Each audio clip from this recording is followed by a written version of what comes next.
Un gruppo relativamente piccolo di famiglie, in particolare i Rothschild, Rockefeller, i Morgan e i Carnegie, insieme agli Harriman, Schiff, Warburg, sono da generazioni a capo dell'elite al comando in Occidente.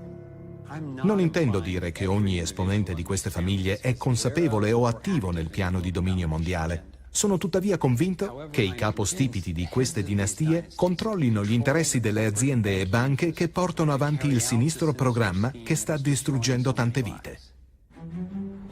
Le persone segretamente alla guida del progetto sono note con molti nomi. Fughe di informazioni confermano che si incontrano in tutto il mondo a porte chiuse per discutere il piano. Poi regolarmente i loro progetti iniziano a prendere corpo nei settori di media, finanza, azienda, governo ed esercito. Ovviamente non tutti coloro che appartengono a questi gruppi partecipano al processo decisionale. Esiste una gerarchia di conoscenza e partecipazione. Uno dei simboli principali dell'elite al comando è l'occhio che tutto vede. Si trova sul biglietto da $1. È simbolo del sistema di sorveglianza di massa americano, inizialmente chiamato Totale Consapevolezza dell'Informazione, dell'agenzia di intelligence britannica MI5 e persino del complesso della Corte Suprema in Israele, progettata e finanziata interamente dai Rothschild. Seguendo il denaro, ho scoperto che esistevano vari livelli di una piramide. Qui siamo a quello più basso, la vita quotidiana di ognuno di noi. Al di sopra c'è il governo. Persone che detengono un monopolio con la forza e lo usano per tassarci e controllarci a prescindere dal nostro consenso. Ma chi controlla loro? Al livello successivo si trovano le grandi aziende. Molti direbbero che oggi sono loro a governare il mondo, non gli stati nazionali. Il fenomeno viene chiamato corporatocrazia. Per acquisire le risorse mondiali e controllare i mercati, questa corporatocrazia deve poter disporre di denaro a buon mercato. Le grandi corporation ottengono prestiti a tassi speciali dalle grandi banche. Così chi controlla le banche principali, l'elite finanziaria, in ultima analisi, controlla le corporation. Ovunque vai nel mondo, il denaro è sotto il controllo del sistema bancario. Loro decidono se la gente mangia o se fa la fame, chi è miliardario e chi vive con meno di $1 al giorno. Colui che controlla il denaro controlla il mondo e sono molto pochi a controllare il denaro. Molte delle banche create sono ancora la lobby più potente al Campidoglio e francamente ne sono anche in possesso. Viviamo in un'economia parassitaria dove l'elite finanziaria è la tenia e si nutre alle nostre spalle e non gradisce quando qualcuno scopre il loro gioco. Catherine Austin Fitz è un'esperta in materia, essendo stata sottosegretario per la casa e lo sviluppo urbano con il presidente Bush Sr. e successivamente consulente dell'amministrazione Clinton. Quando Catherine iniziò a parlare pubblicamente della corruzione ad alti livelli, l'FBI fece un blitz nella sua azienda e sequestrò i suoi beni. Fu trascinata in diversi processi per 10 anni prima di essere dichiarata innocente. Let's set up a game of Monopoly and you want to buy Park Place. Facciamo finta di giocare a Monopoly. Lei vuole comprare un territorio. Io posso stampare continuamente denaro, attribuirmene altro, abbassare il valore del suo denaro stampandone ancora. Indipendentemente da quanto lei lavori o da quanto guadagni, io posso sempre avere la meglio gratuitamente. E come mai se lei o io stampiamo denaro si chiama contraffazione, ma se lo fanno le banche si tratta di aumentare la massa monetaria?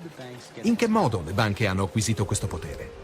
Questa è l'isola Jekyll, dove nel 1910 esponenti dei Rockefeller, Rothschild, Morgan e di altre banche private si riunirono in segreto per tracciare la legislazione che avrebbe dato vita alla Riserva Federale.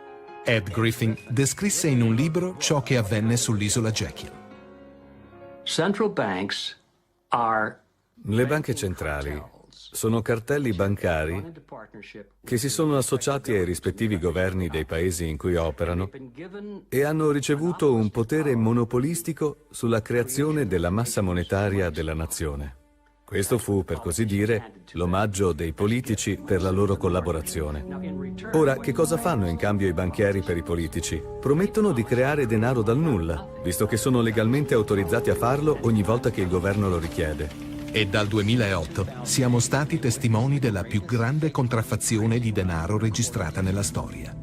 We have a private bank. Abbiamo una banca privata che stampa il denaro per conto del tesoro. La Riserva federale stampa il denaro in un sistema basato sul debito, il che crea una carenza.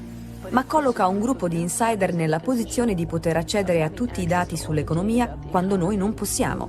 Così c'è un piccolo gruppo di banchieri a conoscenza dei dati sul funzionamento finanziario dell'economia, il che dà loro la facoltà di stampare il denaro in modo che gli insider siano tutelati e chiunque altro venga prosciugato. Così abbiamo la Riserva Federale, una corporation privata con il monopolio per la creazione del denaro, ma priva di affidabilità, sostenuta da un governo che detiene il monopolio della forza. Il paese è stato convinto che la Fed, come istituzione, avrebbe contribuito a stabilizzare l'economia e sarebbe rimasta indipendente dalla politica. In realtà, durante circa un secolo di vita, la Riserva Federale ha fatto esattamente il contrario. Fin dall'inizio della sua istituzione siamo stati derubati attraverso l'inflazione e il potere di acquisto del dollaro è diminuito di oltre il 96%. Il divario di classe mette inoltre in evidenza che il denaro va nelle mani di pochissimi. Solo 16 anni dopo l'istituzione della Riserva Federale, l'America attraversò la Grande Depressione. Dalle mie ricerche è emerso che prima del tracollo del 1929 l'elite bancaria ritirò il proprio denaro dal mercato azionario. Dopo il crollo, essa utilizzò quel denaro per acquisire azioni a basso prezzo e banche minori in fallimento a costi irrisori. Tra i banchieri che consolidarono così la propria ricchezza c'erano i Rothschild, i Rockefeller e i Morgan. Uno scenario simile si è verificato nel crollo finanziario del 2008, con benefici per gli stessi banchieri. Negli anni che hanno condotto alla crisi, gli istituti maggiori, quali Bank of America, Citigroup e Chase, controllati dai Rothschild, Rockefeller e Morgan, hanno messo insieme e venduto mutui corrotti, dei quali conoscevano il destino esiziale. È come mettere delle mele marce in una cassetta e venderle come frutta di prima qualità. Chi ha realizzato i mutui sapeva che era solo una questione di tempo prima che qualcuno aprisse la cassetta e scoprisse che il contenuto era senza valore, dal momento che erano stati loro stessi a prepararli. Quando le mele marce, ovvero i cosiddetti mutui subprime, i derivati e i crediti default swap, sono infine venuti alla luce, tutti ne hanno subito le conseguenze. Molti hanno perso la casa, il lavoro, l'azienda o la pensione.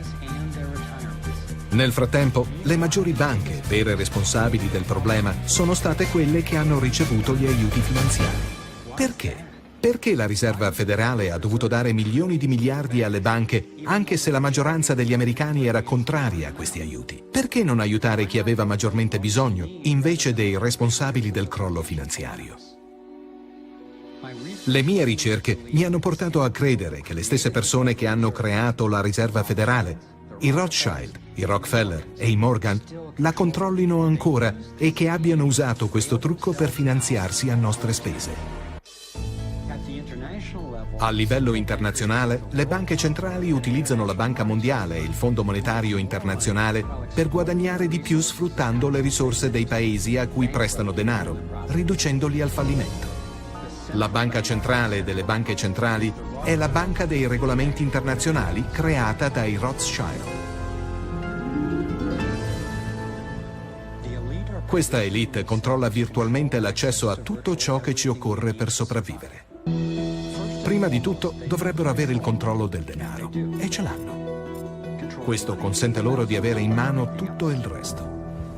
Poi dovrebbero controllare l'energia, ed è così. Controllano già i soggetti dell'agricoltura e del commercio mondiale.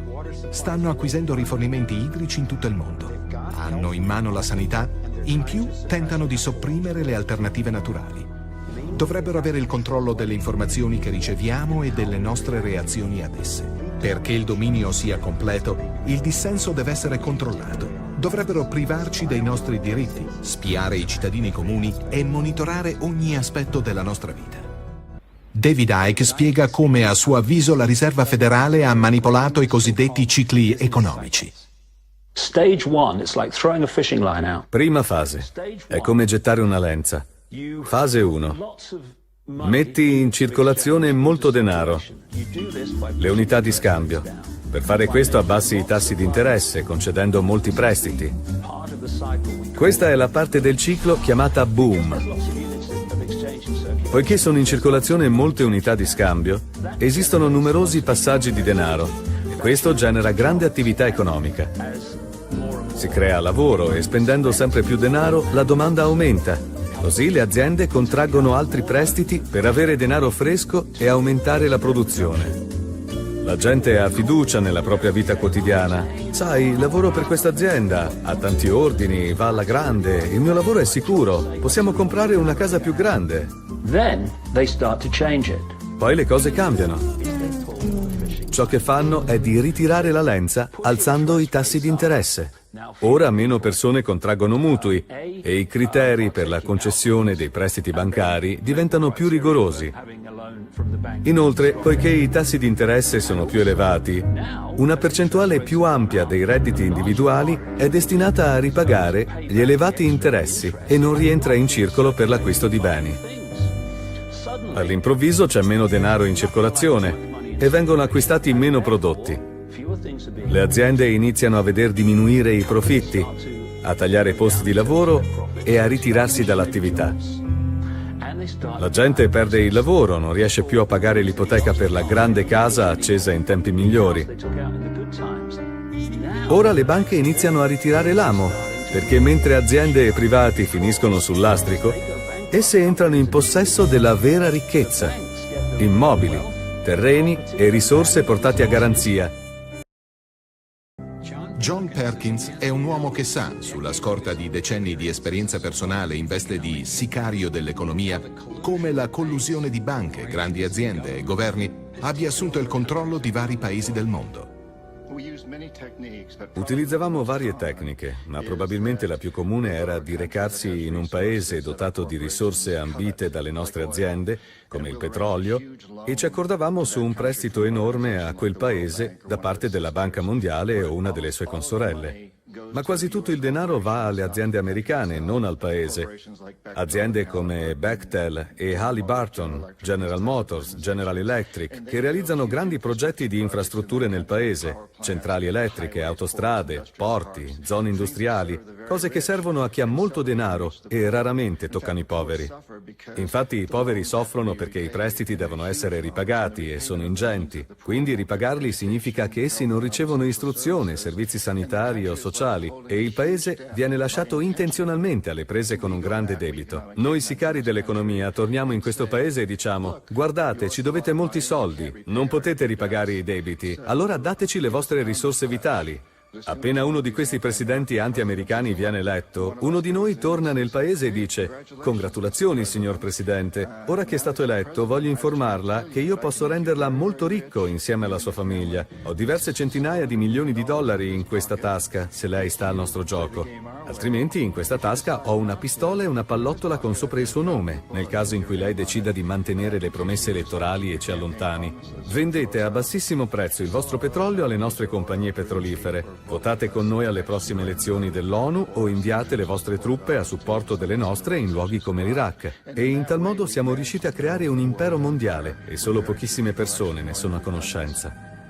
Come molti, pensavo che un complotto per il dominio del mondo non avrebbe potuto funzionare, perché fondamentalmente la gente non è così competente. Pensavo che non fosse possibile che potessero realizzare un tale piano con il necessario livello di controllo e segretezza.